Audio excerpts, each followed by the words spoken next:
Hello，各位观众，欢迎收看2025 LCP Season Final，来到第4周第2天的比赛。我是今天主播优武，我是米洛德，已经准备进到的是我们这第3赛段最后的双循环环节了。今天的上半场比赛呢，将会是目前依旧是个算挑战者组的龙头不败的 CFO， 将要对上的是刚刚来到挑战者组的 Viking。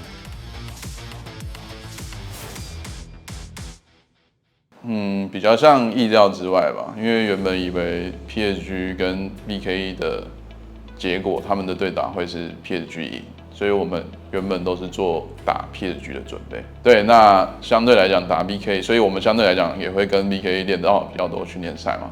那其实也相对知道说他们的宣教逻辑之类的。赶紧往上冲，看能不能把御使者拿下来了。哦，这里要拼单杀，对面没闪哦，有机会。闪到中间减卡体非常危险，减死之后 Driver 再交闪现出塔拿到手。应该说原本在石油杯 NSI 回来之后，其实包含车长或者是凯文，其实我们都知道自己的短板在哪里，就是所以我们有特别针对这几个礼拜训练。哪些地方是需要去改善角色池之类的，所以我们都有对这方面做加强。其实不管哪一个版本，只要一更新，我们就会去玩那些版本更新的英雄，然后在团练上去测试。然后我们需要玩一些更奇怪的英雄，刚好这版本有很多上路，像什么雷克萨星级的这种，看欧美赛区也有出现。然后希望 Rest 和车长也可以好好发挥吧。就觉得他们是一支就。比较不像越南队友嘛，就他们其实蛮喜欢发育的吧，就他们玩的算蛮聪明的吧。就另外2支越南队的话，就基本上前面每一个物件都会想来跟你打一下吧。但 BK 的话可能会去做交换，或者就直接放那种。好的，在回补的一波中 ，CFO 也终于可以这一路的踏到对方的主堡面前，准备要来收下这场比赛。你这也要再 A 一下，就是你要跟刚刚那一步很丢，因为他没有他扣起来，你要这出来就平 A， 然后下一秒才能丢 Q。因为他们打野是喜欢发育嘛，然后我觉得他操作也蛮好的。跟我的话就可能他是更喜欢发育的一位选手。各位观众，欢迎回到2025 LCP Season Final， 来到今天上半场的第2场比赛。哦，他们阵容也不错啊，对，他们阵容很多控啊，还可以，他们阵容。就是我觉得在打 BK 的时候，其实 BP 对 BK， 因为他们是烧粉嘛，所以他们其实对角色的混淆位选择，其实会比较让对手比较分不清他的定位在哪里。就是他们特别擅长是混淆位，然后再来他们的打野其实也非常擅长 AP 打野，所以我们在赛前其实都为这些去做。设计就是 BP 设计，但因为他们太多变化性了，所以其实也是花了不少心力在这上面。要勾的是凯文，而且凯文现在才这个转头去晕，把日食给开启，要来拼重击，等了一个3。看飞海吧，看飞海。哎，这够了，过去了。看飞海，看。哦，飞海没挡过，看一下，不好意思啊。哦，没。可以看那个，哎，好像会输哎，这样。等等，小姐。等一下，帮我杀一个，我6等。那一波的话，因为我们中路已经没有血了，然后因为他飞还是没有回不过，我想进去打一波，就不想给他那么简单的吃龙。但后面可能因为就配合没有做得很好吧，然后就打完那一波就有点太炸了。第2把会输的原因，我觉得比较注重在。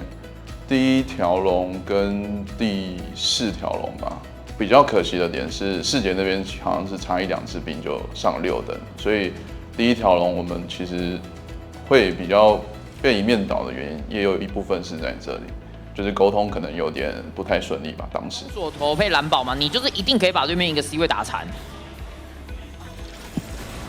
CFO 全员都踩在了这个新草丛，海克斯闪现晕到的是卡体，但在我看 AD， 我贴 AD 嘞，等等我贴 AD 嘞，雷周印了，看 AD， 哎，办一下 ，OK。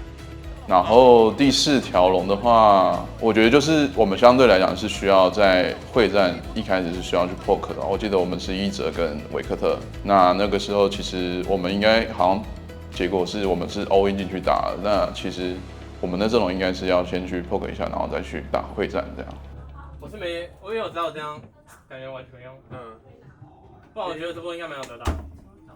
我觉得是一个换线非常快速的队伍吧，就是感觉比我们还能换，然后觉得他们在团练都在练习这些换线运营上的处理吧。然后再来就是骚粉的 BP， 就是让他们的打野会选得很舒服吧。然后都是选一些候选很厉害的打野英雄来去针对我们的打野，然后我们前面的思路就会变得比别人还要慢一点吧。